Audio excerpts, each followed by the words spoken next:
Young women, including a teenager, were shot dead in Khayelitsha last night. Their bodies were discovered in a passage in the TT block informal settlement.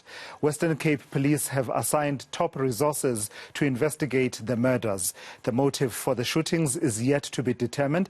Let me take you to eNCA's Ayesha Ismail, who is tracking that story for us. So, Ayesha, yet another shocking incident of violence in the area of Khayelitsha in the Western Cape. What do we know at this stage?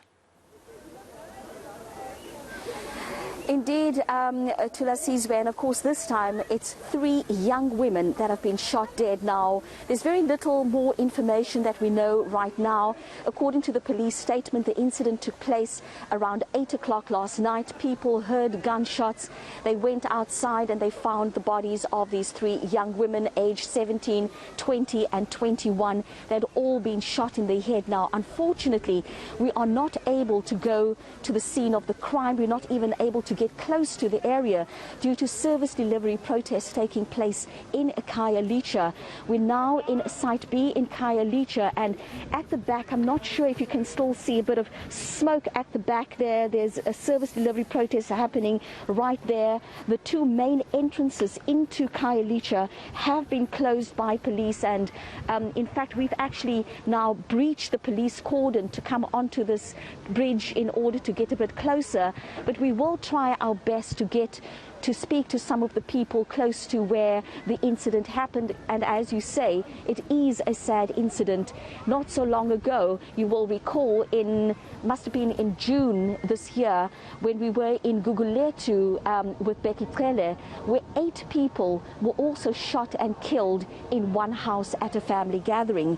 And as we heard, that the police have now instituted their 72-hour action plan, and we're hoping that we will be able to get more information later today, but as of yet no arrests have been made.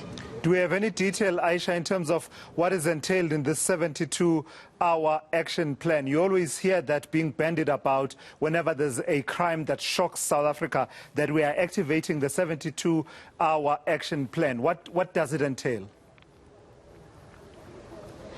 Well, Thulasizwe, my understanding is that the police will then immediately put in extra resources, bring in more investigators, and also, you know, obviously crime intelligence is key, and one wonders, where is the crime intelligence? It's a question that we did ask Khayelitsha in June when those 8 people were shot and killed at that family gathering in Gugulethu.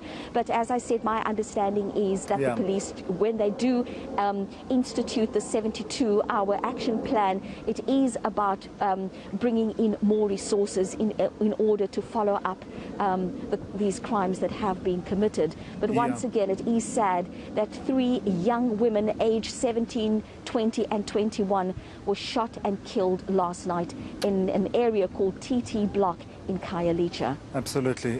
Thank you for that. That's eNCA's Ayesha Ismail there unpacking that story for us. She'll be gathering a bit more detail, of course, the difficulty of navigating the area of Khayelitsha, also right now in the midst of a service delivery protest in the area. It is an important conversation, I believe, that the police should level with us. What does this 72-hour activation plan entail? Because it's quite easy to pacify people when we are shocked by a crime, particularly a violent crime, to say 72-hour action plan. What do you mean? What exactly does that mean? What do you do in the 72 hours? We should know the contours of exactly what happens during that 72 hours.